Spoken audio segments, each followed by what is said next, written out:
Hey everyone, welcome back to another episode of The Average Uninformed. This week we are checking out Brad Pitt in Ad Astra. So grab a drink, sit back, and enjoy.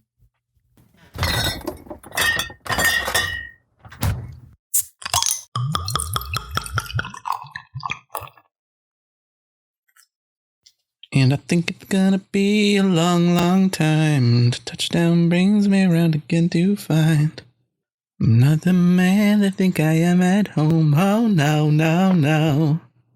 How's that bourbon? That bad, eh? Rocket Man! Did you end up watching that movie? I did watch that movie, actually. I watched it this week. Oh, how was it? It was really good. Son of a bitch. I knew I should have watched it. I was going to watch it, just never watched it. I don't regret not seeing it in the theaters, but it was still pretty good. It made me realize how much I like Elton John. Yeah, I like his music. Yeah. You're just like, yeah, I like his music. And then you're watching it like, oh, he had a lot of hits that I really liked. There's some that like you don't think are Elton John, but then you realize, oh yeah, I don't know music very well. Had my mystery day yesterday that my grandparents lined up for me. Okay. We talked about it on the podcast because you brought it up on the podcast before. It is recording. Oh, it is recording. Yeah. I'm sorry. Shut your hole, Josh. Just intro it again. So you remember a few weeks back, I mentioned that like my curious family decided to hook me up with one of their family friends' daughters. I think so, Victor. Tell me more. I thought it was going to be super weird. Completely pleasant date. Yeah. She was totally normal. Nothing weird happened. I'm a little disappointed, but How was the mother?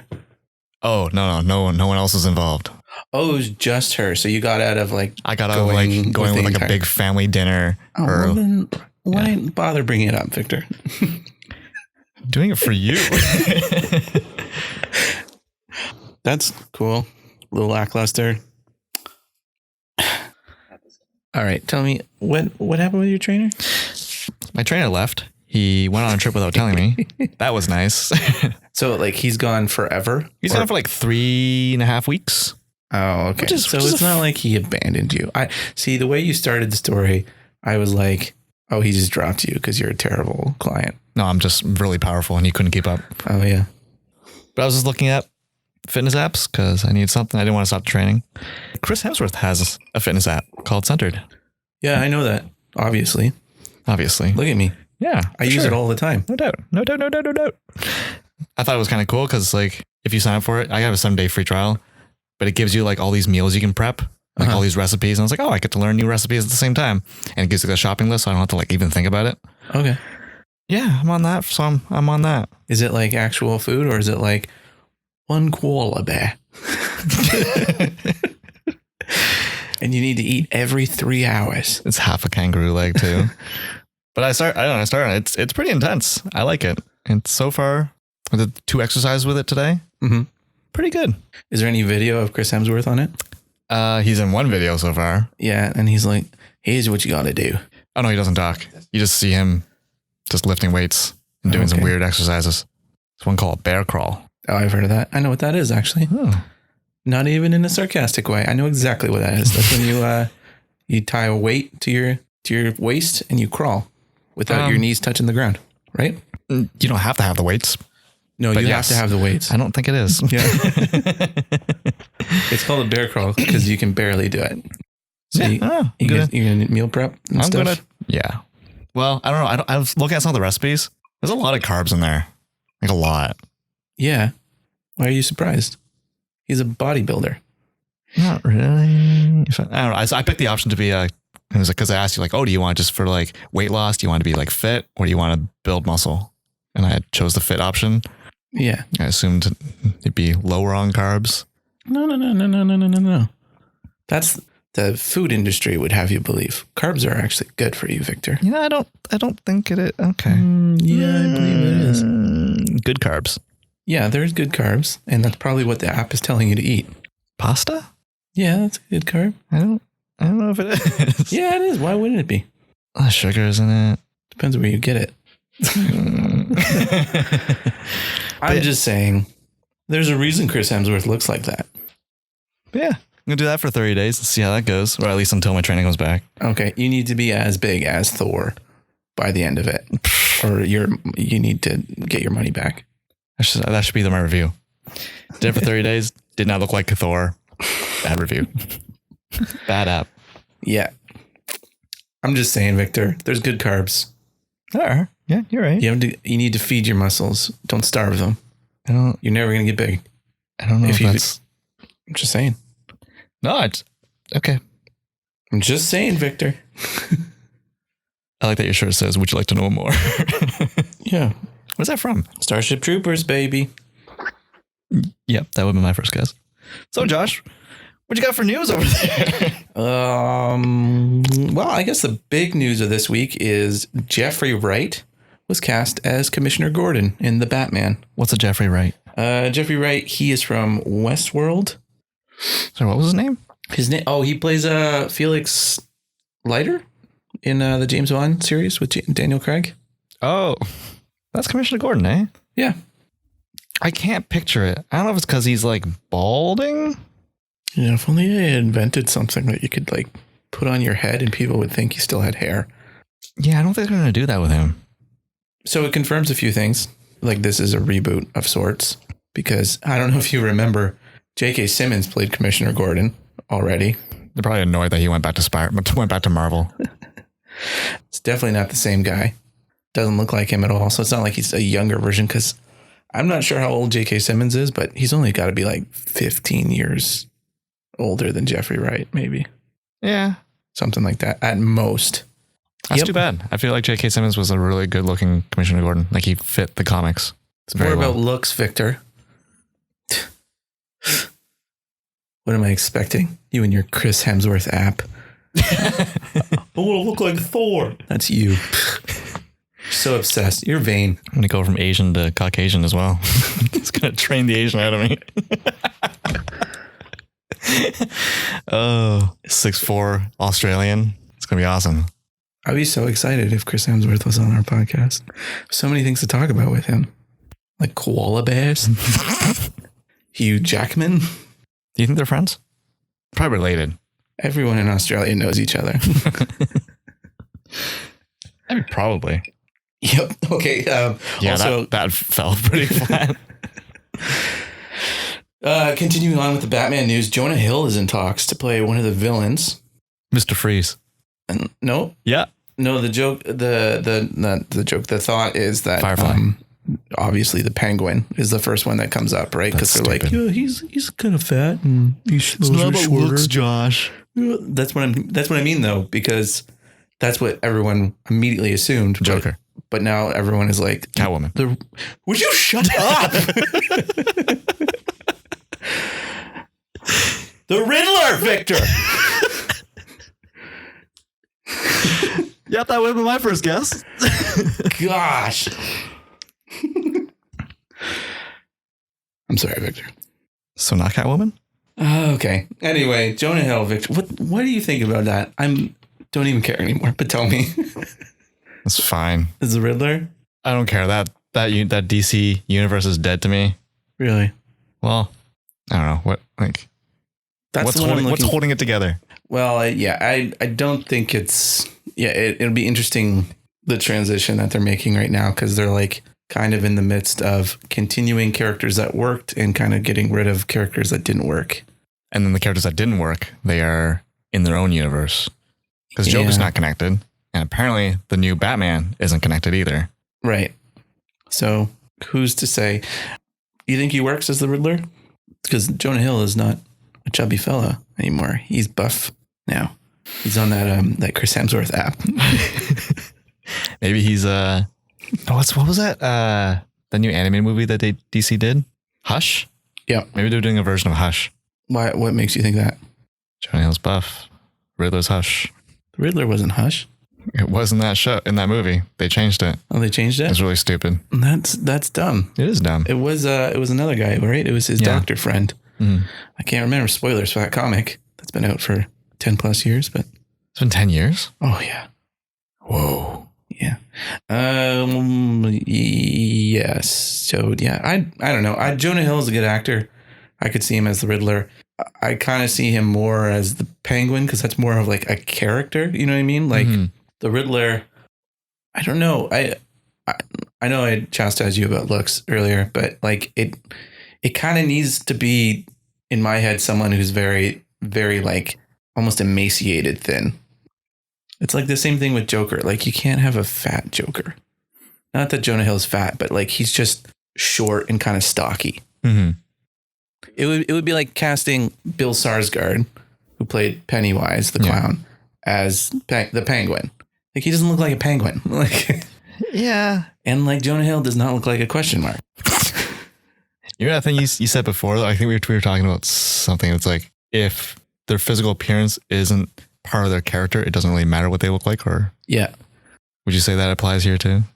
Penguin doesn't really have to look like that because he's a mob boss. I thought the whole point, because like it's not like a play on his name or anything like that.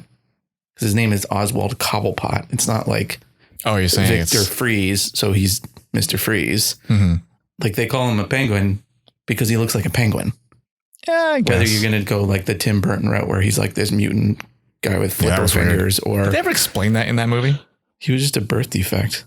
That's why Pee Wee Herman threw him in the river. That makes sense. What was he saying? Yeah. So whether you do it that way or you do it just that he's like a short, stubby guy who waddles around because he's chunky and wears a nice suit with tails. A penguin suit? Yeah. What was his name? So the Riddler. That's a good question. Does he have to have a physical appearance? Like, does it have to match the comics? Well, you know what? I mean, I would say yes, but DC also cast Black Mask without a black mask. Yeah. So he's not even going to ask questions. He just tells everybody everything. He says a riddle and then answers it immediately. Anyway, do you want to continue on with some Batman-ish news? Sure. So this was a talking piece this week. The Aurora Theater that had the shooting during The Dark Knight Rises, they've opted to not show the movie Joker in their theater. And it's caused some uproar, being like, why would you show it? It has nothing to do with Batman. And like, yeah. And on the flip side, there's other people who are like, thank you. Like, what? I would not want to watch that movie and relive that in that theater. Where do you come down on that, Victor, having just heard the story for the first time? I don't know. I think it's a little bit overly sensitive. Okay. Obviously, it was a bad thing that happened, but like, I don't see how not showing that movie in that theater is going to pay respects to the victims of that. I don't know. That's fair. And just to be clear, so this was in response to a letter from the victims' families. To my knowledge, they did not outright ask Warner Brothers to not show the thing there. They just asked for them to donate money to certain charities that deal with victims from mass shootings or something like that. And in response, they're like, yeah, we'll give some money. And we've decided not to show the movie in that particular theater. Yeah, that's kind of stupid. Okay. If anything, I don't know. I think the smarter decision would have been to show that movie, but then maybe spearhead it with like a message about, I don't know, mass shootings or something like that. Be like, just pay tribute to the things that happen. Because yeah, you know what? You could say Joker, Batman, and see the correlation, but well, and also, although it was apparently debunked after, but wasn't the guy who did it? He had dyed hair, and the public misconception was that he claimed to be the Joker. Oh. I don't know. I think it's a little overly sensitive that people are getting angry about that. Getting angry that on both sides. On both sides? Yeah. Okay.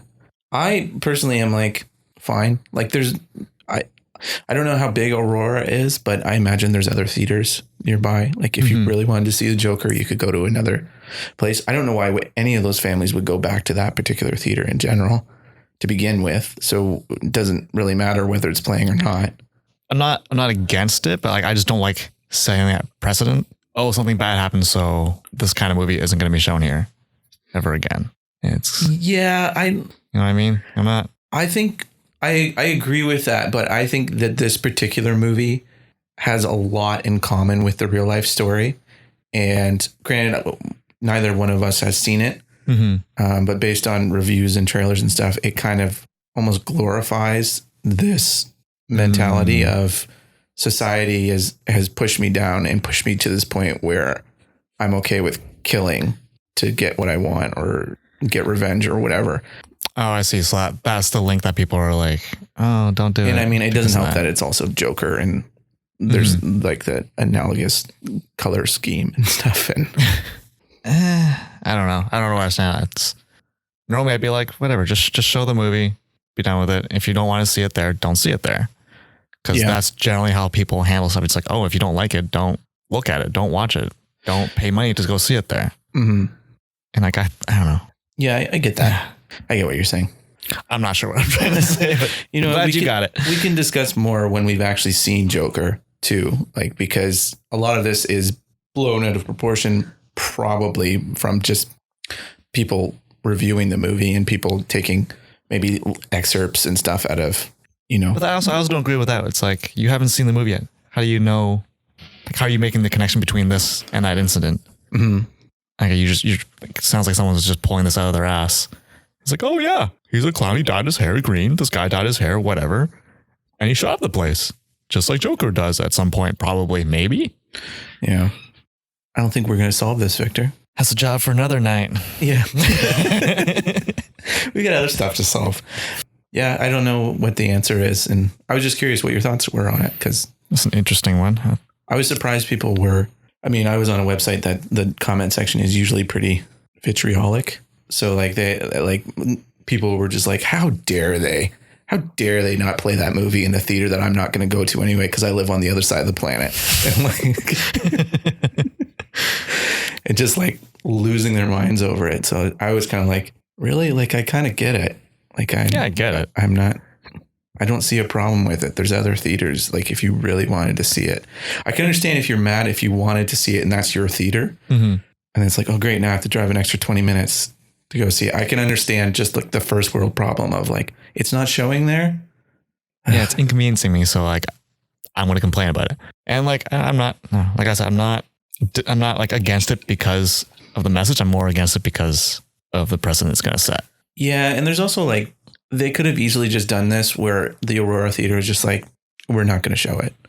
Mm-hmm. But I think there's also like the whole thing of like Warner Brothers being like, we're not going to show it. Everyone pat us on the back. Oh, yeah. Like, yeah, if it was like the theater making that decision as opposed to like, or even if it was Warner Brothers and it was just like publicly, they didn't announce it.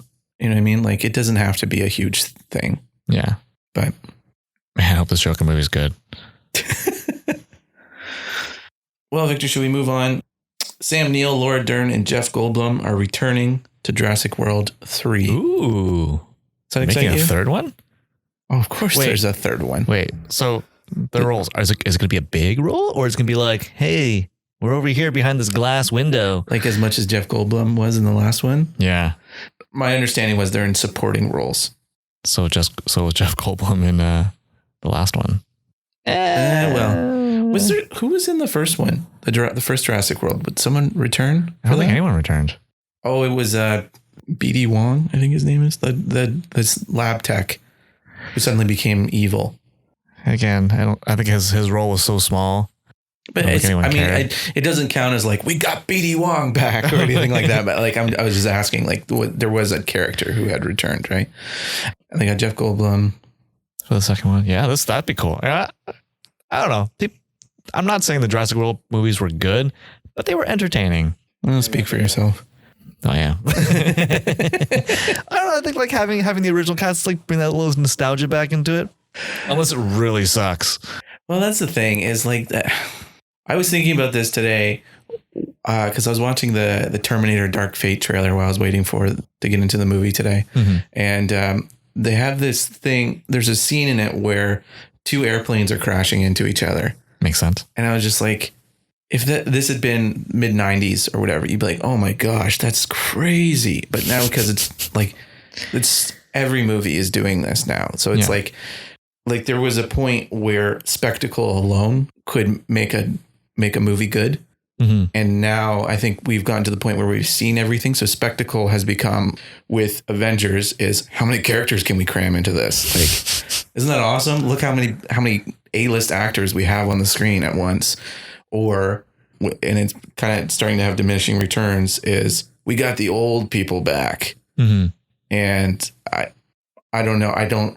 That is starting to become, that doesn't make a good movie for me. But I think for this one, it's a little bit different because like Terminator, they got the original characters back from Terminator 2. Right. But like they're in the same roles. I feel like Jurassic World has differed so much from Jurassic Park, and like the main characters are so different from the original cast that like I'm curious to see how the story's going to play out with the old cast in there. You know what I mean? Like it's going to add in, like they've already gone a completely different direction with Jurassic World. Mm-hmm. So bringing the old park cast back, where are they going to move with that? Yeah, I'm just curious too, because like they're all pretty old. Like Sam Neill kind of has a gravitas to him, and I guess Jeff Goldblum does as well. But Sam Neill kind of has this like presence where, what's his name, Alan Grant. Like having him back, it's kind of like, oh, like you got the original paleontologist back, like the original hero. Like that's kind of interesting. Mm-hmm. I don't know what my point is with this, but the point was that like, I guess like none of these people are action heroes. They're all just scientists. Yeah. So it's like, what role are they actually going to play in this? Like, why do you need all three of them to come back? And how are they going to be brought into it? Are they going to be put in the action? Because I'm probably not going to find it very believable because these guys are all in their 60s plus. It's Jeff Goldblum. Jeff Goldblum's like 70 something. It's Jeff Goldblum. I don't care. It's Jeff Goldblum. He was in the last one. You know what happened? Nothing. He gave a really good speech that they showed completely in the trailer. Yes. That was the extent of his role in that movie. I don't know. Does that make sense? Yes. Yes, it does. Okay. But maybe they've started their own little group against Jurassic World. Wait, how did the last one ended with like the dinosaurs escaping, right? Mm-hmm. But there's only a handful. Yeah. And then that one company stole a bunch. InGen? Sure. Is it like the main company? I can't remember. I only watched that one once. It was a chore to get through. Really? I enjoyed it. I don't know. I liked the first Jurassic World, but it's kind of like the Force Awakens type thing where it's like, it's just the same movie. But like, what was the second one called? Fallen Kingdom? Yeah. Yeah, that one was rough. The museum was fun. I enjoyed it. But I know it's an uncommon opinion because the people I watched it with were like, "Oh, what the hell?" Okay. So anyway, I just like dinosaurs. Dinosaurs. In summary, Sam Neill, Laura Dern, Jeff Goldblum. I dig it. You dig it. Okay. Sam Neill excites me. Yeah, I bet he would. But I have nothing against Laura Dern or Jeff Goldblum, but their characters coming back. I'm just like, eh. Has Sam Neill been in anything recently? Yeah. Like what? Hunt for the Wilder People. He was also in Thor Ragnarok. He played the actor version of Odin. Really? Yeah. Oh. He's been in other stuff too. But Victor, I got one more piece of news and then we can talk about some trailers that dropped this week. Kevin Feige is producing a Star Wars movie? What? Really? Yeah. Wow, that guy is just filling up his plate. Yeah, he's going to die from ulcers or something. I don't know.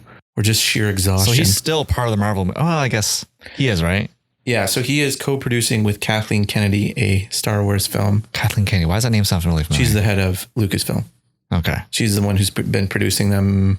I think she's definitely been producing them since Force Awakens, but I think she was also on the prequels as well. So is this going to be like a new trilogy? Or like I don't know if it's a new trilogy or just a one-off or what.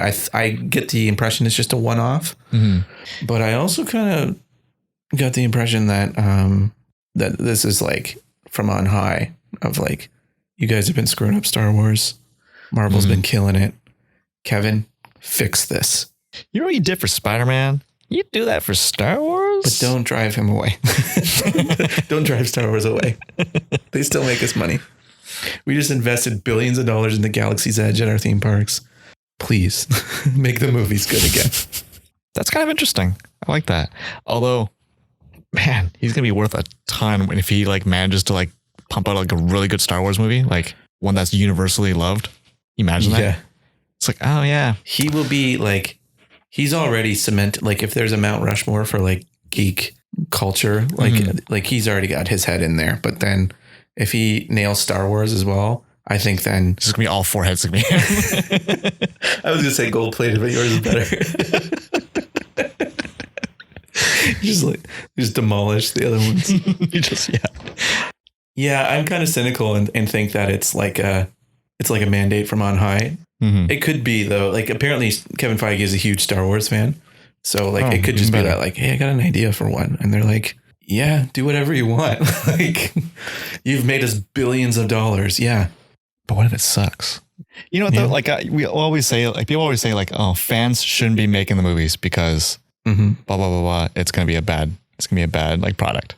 But like clearly, people who aren't fans making these movies aren't doing a good job because people who are watching it are most likely fans. Well, I think what makes Kevin Feige so successful is that he understands best idea wins. Mm-hmm. And so I think that's probably the number one reason why Marvel is successful is that like every now and then they've done some missteps, but for the most part, like their movies have been pretty great. Yeah. Like even the missteps aren't that bad. Well, yeah. And I think it's just because he's surrounded himself with good collaborators and so like it's always just about like trying to one up each other with better ideas. And as a producer, he's always like, I don't care if the movie comes out tomorrow. That's a great idea. Let's try to fix it before in the 12 hours we have left. Anyway, let's move on. Victor, there's some trailers that dropped this week. The first one was the Last of Us 2 release date trailer. Yeah, I saw that. What did you think of that?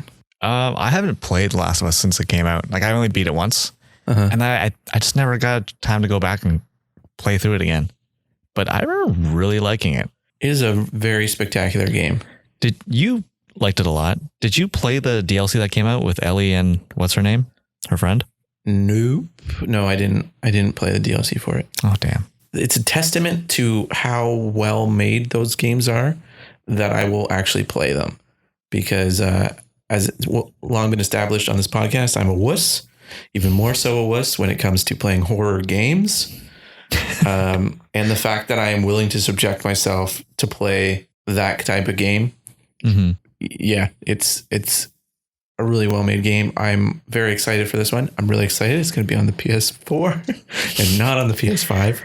Do you find it strange that they've been advertising? They've been telling us that this game's coming for like 4 years now or something like that. It's been a while. Do I find it strange? Yeah. No, not at all. They're probably rebuilding engines from the ground up, and because the first one came out 2013. 2013. Wow. No, that doesn't surprise me at all. Like I know very little about game design, but I know that they have long production schedules. So, and like the longer the production schedule, the better the game is going to be. I mean, if they're like constantly working, like they keep extending their date because of screw ups or whatever. Yeah. It's the same thing. Like why people are like, man, Pixar movies are so good. It's because they take 4 years to make a movie. Oh, really? Yeah. And so they're constantly tweaking it the entire 4 years, making it better.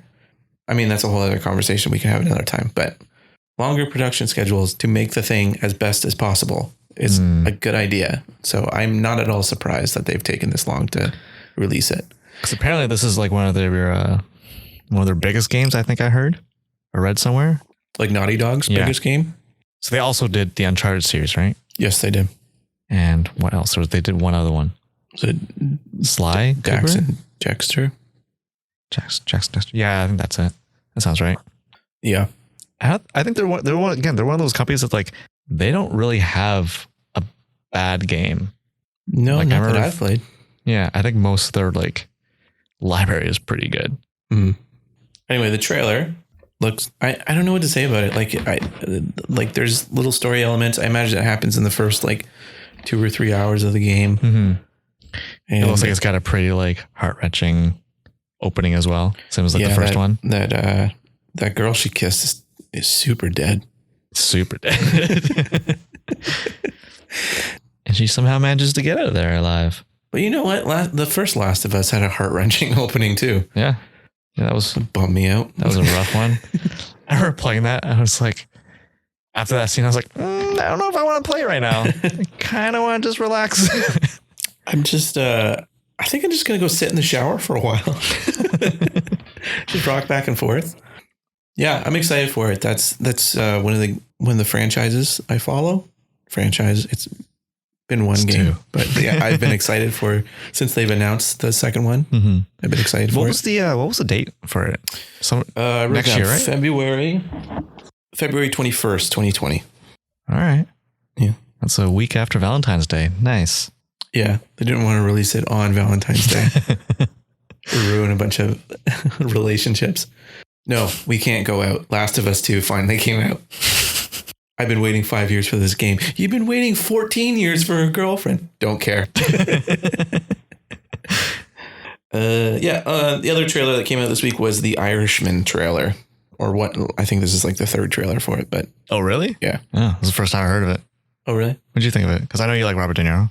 Yeah. So this is a Martin Scorsese movie. It follows the life of An Irishman? Ed Sheeran. No, I can't remember his name. It is Sheeran is the last name. But I can't. Jack Sheeran, maybe. It's the guy who killed Jimmy Hoffa. Spoilers. Who? Jimmy Hoffa. It was a whole thing. Sure. Whatever. Go on. Yeah. Assume I know. Okay. Anyway, Jimmy Hoffa's played by Al Pacino. Joe Pesci is in it. He's came out of retirement to be in this movie. Must be good. It looks pretty good. They're using de-aging technology. Oh, yeah. I noticed Some that. of it doesn't look good, though. They're taking, 70-year-old Robert De Niro, making him look 20. Mm-hmm. It looks like a Call of Duty cutscene. I didn't notice it right away. But I okay. did notice it. So I guess it's... It was funny. I was watching an interview with Robert De Niro on Jimmy Fallon. And Jimmy Fallon made it seem like it was the first time he'd ever see de-aging technology. And he was like, oh, man, they de-aged you in it? Like, I've never seen that before. I guess in the Avengers movies. Yeah, the movies that made it famous. Yeah.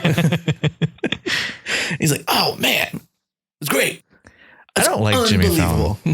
I don't like him as like a host. No, a lot of people don't.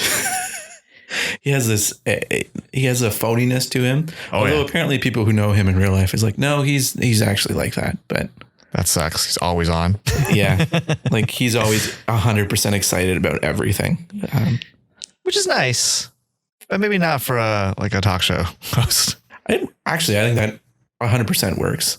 But that's only if you know him. That like, oh yeah, he's always like that. Yeah. From the outside looking in, you're just like, oh, what a surprise. You really liked that music video. Yeah. But he's a good hype man. So it works. But this trailer. movie. Yes, trailer. I was kind of confused halfway through because like obviously I don't know the events that happened that this is based off of. So like I had a hard time following what this trailer is trying to tell me. So basically, it's just the life of this guy. It's based off of a book, I think, called The House Painter or something. So this guy, I'm going to assume his name is Jack Sheeran. I think I am remembering it correctly. Probably not. So anyway, he claimed to be a house painter, but he was like a hitman for the mob. Mm-hmm. And so it just kind of like follows his entire life, going from his early 20s to, I think, his death when he was like in his 80s. Gotcha. So it's a long movie. It's kind of a historic movie because Martin Scorsese, who did like Goodfellas and Casino and all sorts of other great movies, Taxi Driver, it was kind of historic in the sense that he sold it to Netflix. And he's one of those kind of old school filmmakers who, like Steven Spielberg, was kind of against streaming. And so it's... They finally broke him. Yeah. So it's kind of historic in that sense, but also, again, Joe Pesci is coming back. It's one of the few times that Robert De Niro and Al Pacino have been in a movie together. I think that's only happened 2 other times. So people are excited for this one. Yeah, and it looks good. People love it when Scorsese does a mob movie. So I like mob movies. Yeah. When's it come out?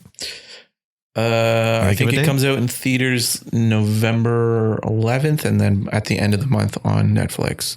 Oh. Not this month, like at the end of November. Yeah. Oh, that's soon. Nice. Yeah. You think you're going to see that? No. That feels like a long sit.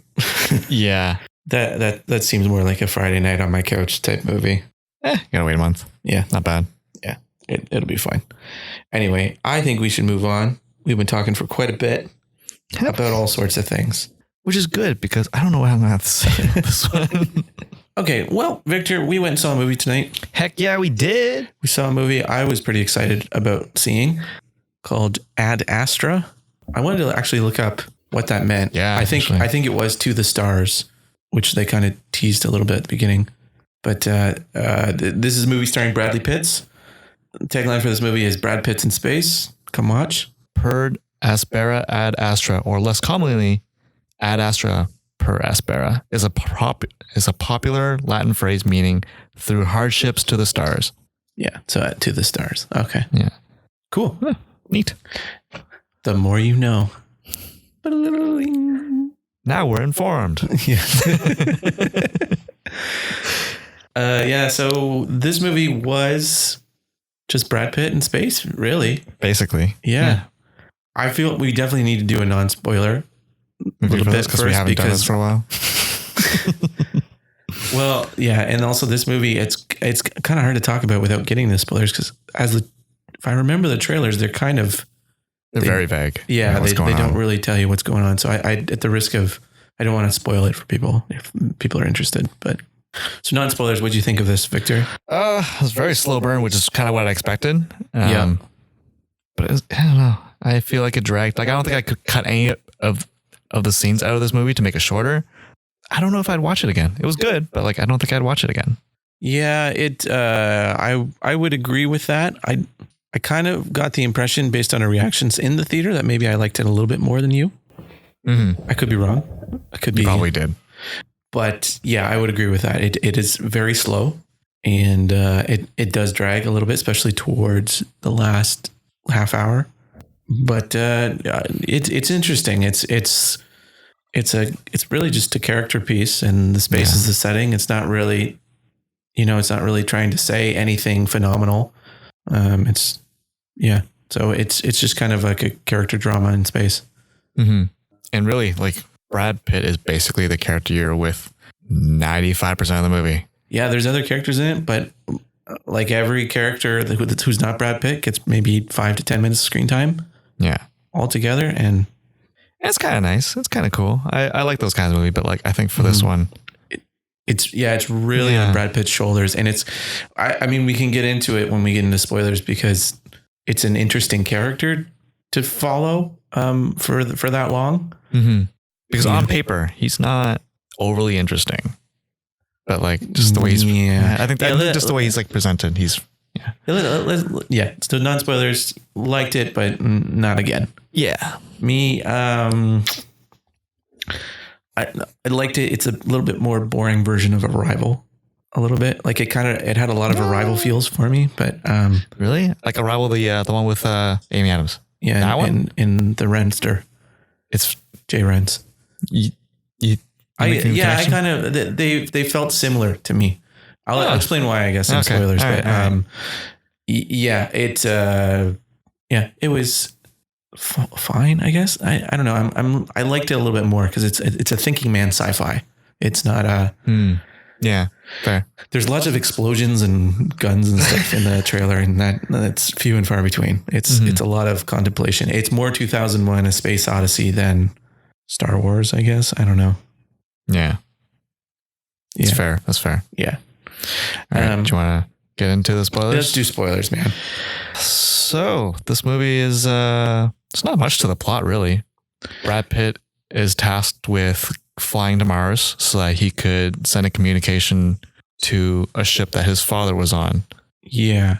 So his father, played by Tommy Lee Jones, was on a project called Project Lima. And it was to go to the farthest man has ever been in our solar system. So it was just past Neptune. Yeah. And it was to send out signals and study to find intelligent life was basically their mission. And it was like I wouldn't say a suicide mission, but it was like, you're not coming back home mission. He left when Brad Pitt was 16, I think he said. 16, 17, yeah. Yeah. And then they lost communication with him when he was 29. Mm-hmm. And so, yeah, he's been out in the far reaches of space this entire time.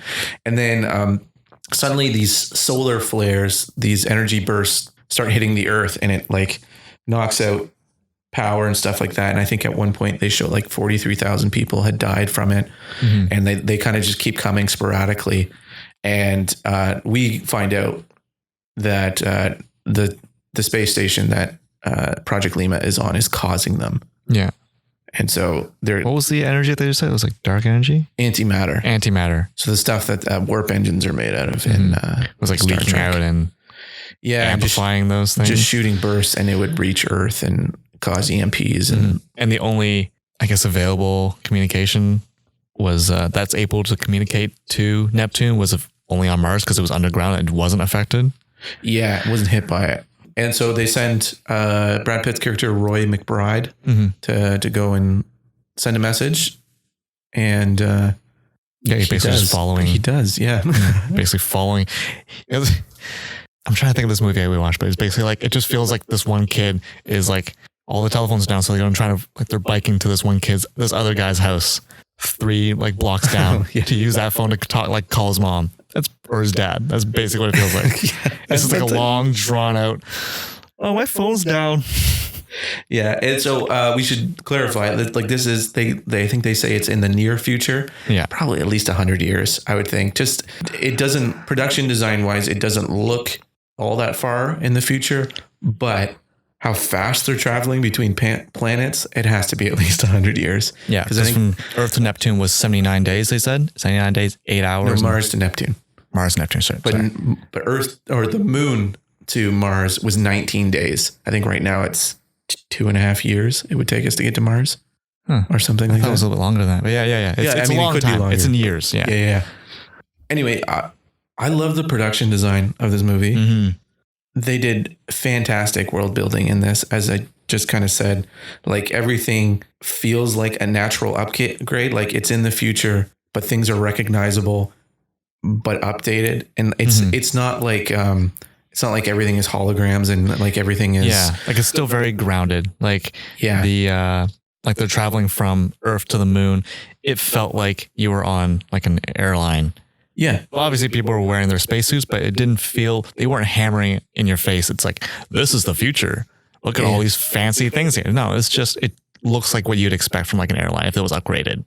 Yeah. And like travel space. There was just little things and things they didn't even like spend time on. Like at one point when he's flying to the moon on a commercial air flight, because that was part of his mission was he had to go commercially to like, because it was classified. Yeah. Like they couldn't send a mission to avoid public, I don't know, panic or whatever. Yeah. So anyway, he's flying commercially. And at one point he's like, can I have a pillow and a blanket?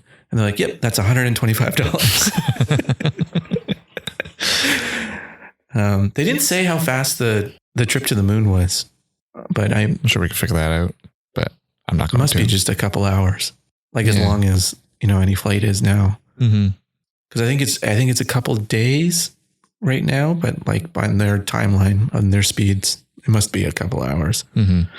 But the other thing was they go to the moon and it's like, I wouldn't say it's like Vegas, but it is very commercialized. Like there's one point where he's like walking through the space station and there's like a subway and a Manchu walk and like they even have like that old Vegas cowboy. Yeah, I don't think it's still on the strip anymore, but they had that on the moon. It's funny. When I saw that, I heard you chuckle. Yeah, I was like, "Oh, he saw it too." Okay. Yeah. And I like that too because like the moon, they made a point that it was borderless.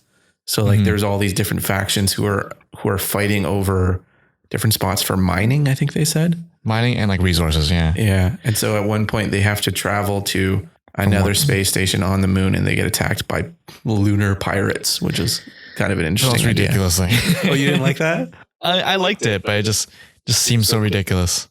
Because at one point, when they get close enough to the station starts like launching missiles at the pirates.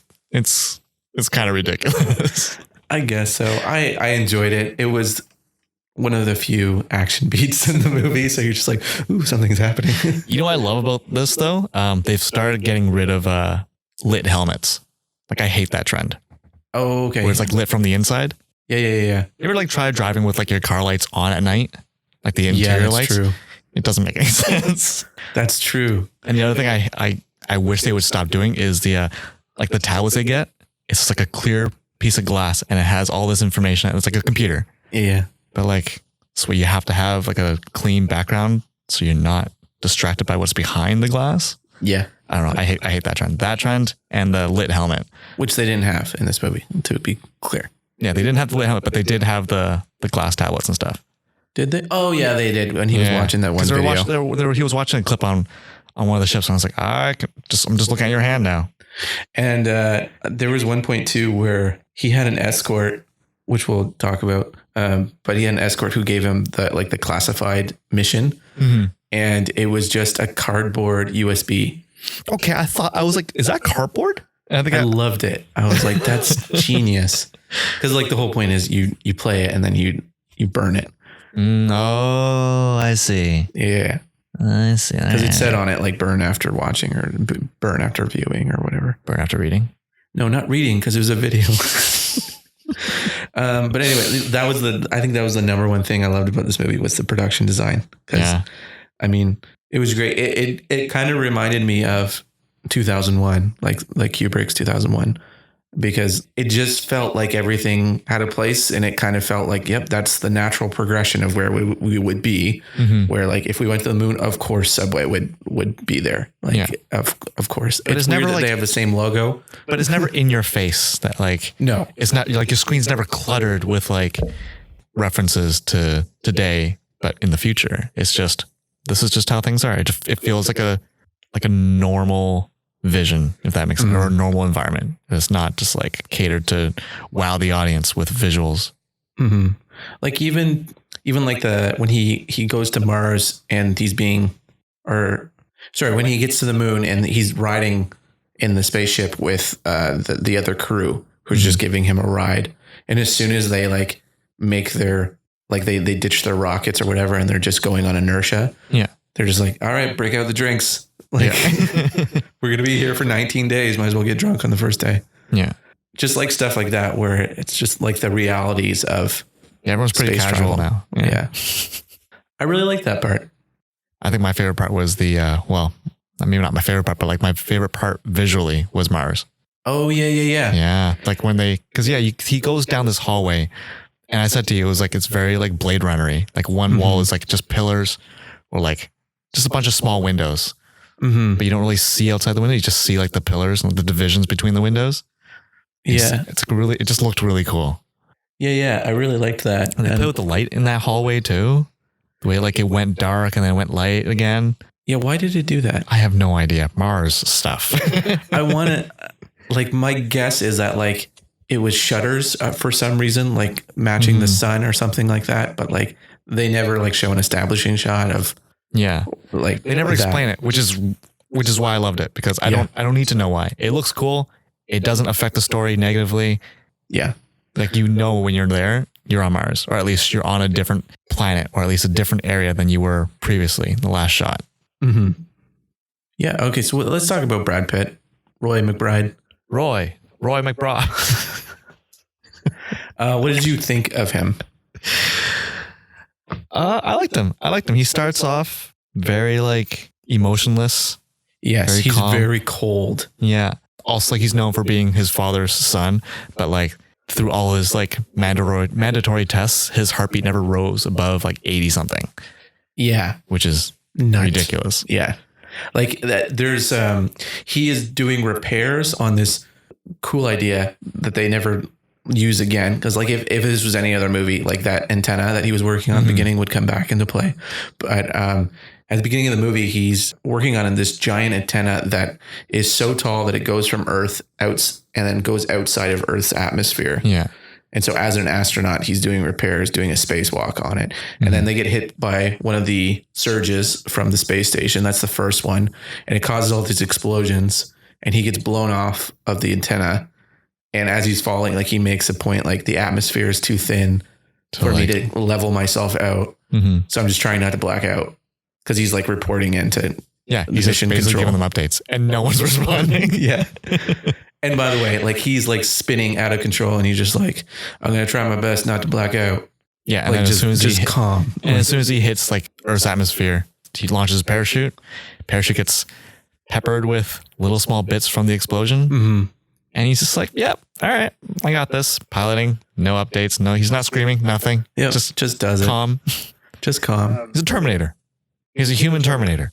He kind of was, yeah. And they do this thing throughout the movie, like, because in order to do space travel, which is something I really enjoyed, because that's what they do with their NASA astronauts is you have to do a psychological evaluation. And so you put this thing on your neck. I imagine is testing your blood pressure and whether you're lying or whatever. And they just ask you questions and you just kind of give an update on your thought process.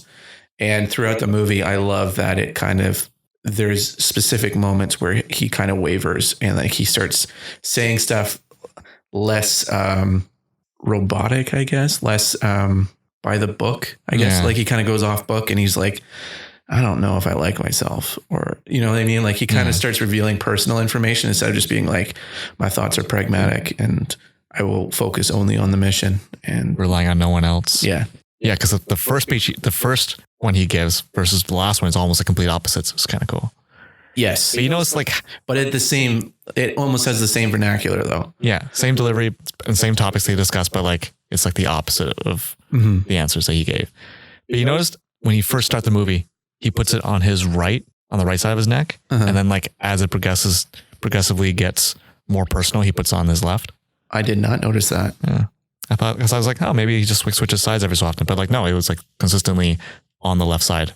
By the end I wonder if that's, like, I mean, that's reading right way too much into it. Like, yeah, left and right brain. Like, going from analytical to creative, right?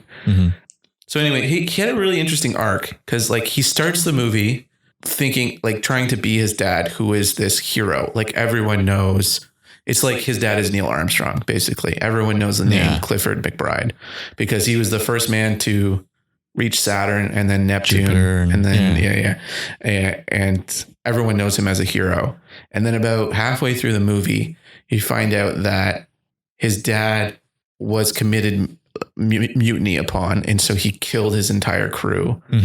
And so then he's like, oh, he's not a hero at all. And does not want to be his dad anymore.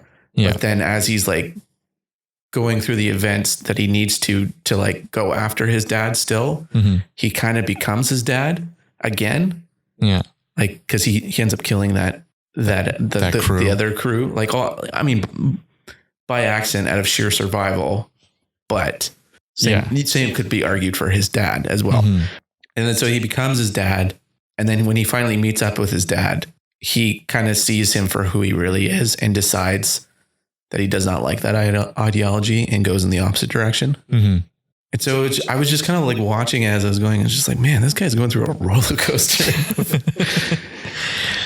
You notice the supporting cast though, they're all like very emotional or like very erratic people. Well, did you notice he didn't smile until the end when he landed on Earth?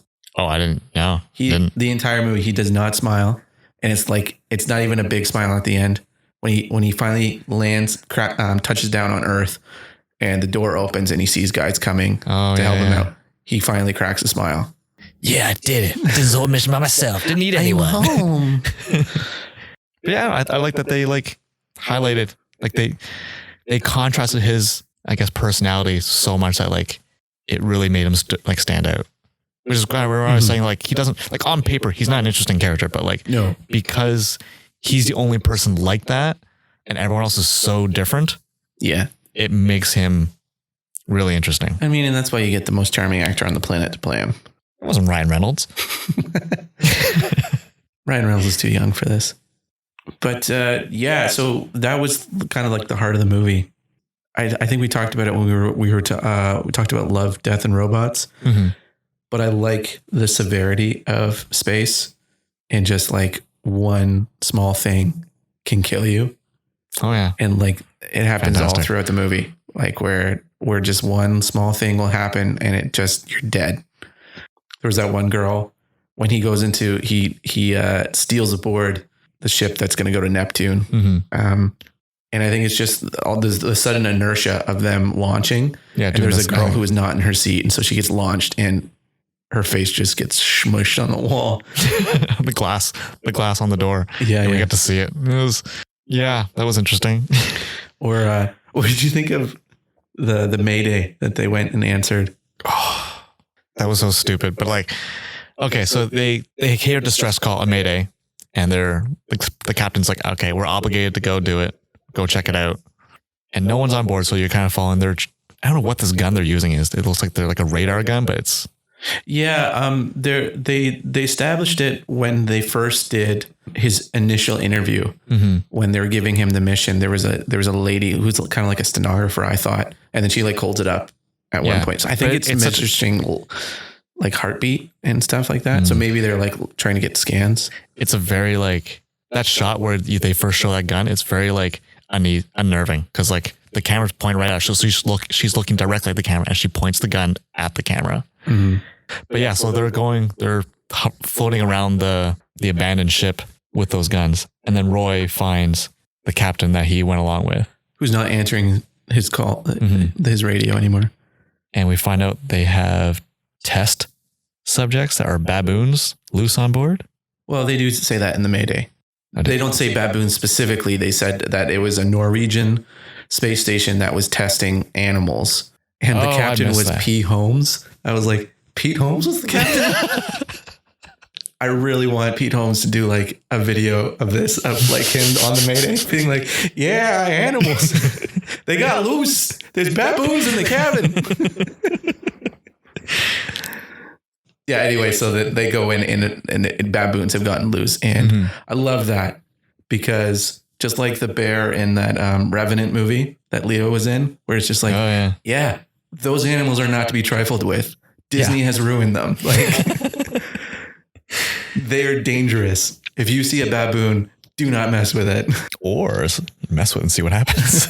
They'll rip your arm off, Victor. You never know. My arm's on there pretty tight. Yeah, they'll get it off. Yeah, so anyway, they show this guy. Baboon broke through the guy's helmet, bit his nose off. And he's dead for some reason. I don't know. Probably from blood loss or even just shock. Yeah, because he was like, when you first show him, his body's just like twitching, but then you don't see the baboon until like a second after. Also, bit off some of his fingers and yeah, man, baboons are nuts. I like that Roy, like after he escaped the baboons, he took the captain with him. So like his next plan was to duct tape his helmet. Yeah. Yeah. And then get him aboard back on the ship because he was like, oh, he's still alive. Yeah. This will save him. This will protect him from the voids of space. Just duct tape? Yeah. They use duct tape all the time. Did you not watch The Martian? I did, but it's a hole in a helmet, man. He literally patches his helmet with duct tape in The Martian. But it's a crack. It's like a small little. This is like I could stick my foot through that hole. Yeah. Better than nothing. No, at that point, it's just nothing is fine. You know, that's the other thing too. Every time someone died on the spacecraft, like I understand, like this body's going to start decomposing, but like, can't you just put him in a section of the ship and like freeze it? I think it's more about the weight too. Wait, space. Fuck, never mind. There's no gravity. Yeah. But like they just like jettison out the airlock. And after they jettison the captain, right? He's got a fresh new helmet on. And I was like, what a freaking waste of a good helmet. Respects. It's the respect, Josh. It's like their version of a closed casket. Yes, exactly. Probably gave him a new glove too. Yeah, maybe. Victor, was there anything in this movie that you didn't like? No, actually, I think this was a really good movie. I just don't know if I'd be interested enough to watch it again. So like, it's just really slow. Yeah. Like it's really gorgeous too, but it's not like so gorgeous that you're like, oh, you have to see this. Like, it's not like Blade Runner 2049 because Blade Runner 2049 was kind of slow too, but like, it's like, oh, you need to see this. Like, yeah, I don't know. I try to like nitpick it. Like even while I drive back, I was trying to like think of the stuff like I didn't like about it. I got two things I was able to nitpick. All right. Let's see. One was, now I could be wrong about the physics of this. I dropped out of grade 12 physics, but you know, at the end, he rips off the panel. Oh, okay. I know exactly what you're going for. Yeah. He rips off the panel from the side of the ship. And so basically he's on the Project Lima space station. Yeah. And his ship is on the other side of Neptune's rings. Yeah. And so he originally took a small craft and flew around the rings, but his ship was damaged. And so he couldn't dock. And so he had to jump out of his ship and spacewalk to the airwalk. And his little spacecraft flew off. Yeah. So in order to get back, he has to do an extended spacewalk to get to his ship. So his way of doing it was he rips a panel off the side of the space station and he does a huge jump and has his inertia is going to take him there, but he has to go through Neptune's rings. Yeah. And so he's using the panel as a shield. Now, I don't understand physics per se, but I know that as soon as he hits one thing, that's going to screw up his trajectory, right? At the very least, slow him down. Okay. I imagine it was the little pack he had on his back that because they would use air to propel themselves in different directions. So I assumed maybe that he used that to kind of keep him on the right course. Okay. But again, he was hitting a lot of stuff. Yeah. And it's not like little bits of rocks. Some of them were huge chunks. Yeah. So yeah, that didn't make a lot of sense to me. Again, I mean, I'm sure some physicists out there be like, no, that plays. Maybe. No, I think you're right though. Okay. I think you're right. And the other one, it was kind of weird to me was, so they send this guy who's going to be his escort to Mars, Colonel Pruitt. And he's played by Donald Sutherland. So he's 85 years old. Donald Sutherland is so old. There was a movie called Space Cowboys, which also starred Tommy Lee Jones, where he was a senior citizen who became an astronaut. And that movie was 20 years ago. So Donald Sutherland is old. So you send this guy to take multiple space jumps with Brad Pitt to get him to Mars. I was like, all right, maybe they've just mastered space travel now that it's not that grating on the body. That's kind of why I thought okay, maybe it's just it's commercialized now, right? Anyone could take it. So yeah. But he ends up having some sort of heart issue on the moon. Doesn't make it. So he was in a 2-hour flight. Yeah. The last thing we heard about was he went into emergency surgery. Yeah. And it's just why would you send him? Well, who else is fragile enough that he can take this really important USB flash drive or whatever it is and then not be able to handle the flight. So he has to pass it on. Stories. Yeah. The story reason was that he knew, Clifford McBride, Tommy Lee Jones' character. Mm-hmm. And he worked with him on Project Lima and quit right before they launched or something like that. That was the story reason why, but it was kind of dumb. That classified mission, really important stuff. Send the 80-year-old. What did you think of Tommy Lee Jones in this movie? I really liked him. He did a good job. Is he actually that old or do they age him a little bit? He's that old. Damn. All right. Yeah. To be fair, though, he's looked 50 since he was 30. So did they do anything to Brad Pitt's bags under his eyes? I thought they might have. He looks because Tommy Lee Jones has those huge bags under his eyes. Oh no, I thought they had removed some stuff because they just kind of seemed a little bit airbrushed in some scenes, just under his eyes. Mm-hmm. And the conclusion I came to, because he kind of gets a little bit emaciated between Mars and Neptune. Yeah. And so I was wondering if Brad Pitt lost the weight and then there was oh, we didn't shoot this scene yet. You need to look healthier. And so maybe they fattened him up maybe a little bit. That's the only thing I could think of. Or Brad Pitt's just vain and is no, I don't want to look that old. But in other scenes, it's not there. So I don't know. Yeah, I don't know. I think the makeup they did to make Brad Pitt look like a son of Tommy Lee Jones worked out really good. It looked they looked for sure they could be related. Oh, really? Father and son. No? I didn't think they did anything to Brad Pitt other than those few scenes, but maybe he just naturally looks like Tommy Lee Jones. Maybe. I don't know. But I wish there was more of a heel turn, meeting his dad. I guess because they kind of played it up at that point that you're oh, he's kind of an a-hole. And so when he's an a-hole, when you meet him, you're yep. That makes sense. Because I think one of his first lines was I didn't ever care about you or your mother. Yeah. All I cared about was the mission. Or you're I never thought about your idea, your tiny ideas. Yeah, you're small. Yeah. It's damn. And literally Brad Pitt's looking up at him, tear rolling down his face. And he's just didn't care about you. I'm home. I'm not going back. Mm-hmm. And you never get the thought of I don't want you here. This is my way of go on, get this is him just being blunt. Mm-hmm. I liked how frail he was because he's been in decades with no gravity. He would have no musculature at all. Yeah, I guess he'd just be floating there for a while. Eh? Yeah. Wait, So when he first enters that station, Project Lima, there's bodies floating around. Yeah. Did those bodies look decayed? I didn't pay attention to that. There was one that had a bag over his face. They wouldn't be, because presumably there wouldn't be any bacteria in there to decay them. So yeah, so then why can't they bring the bodies back? Why did they have to jettison them? They're not going to rot. Wait. So he turned life support off in that one section. Right.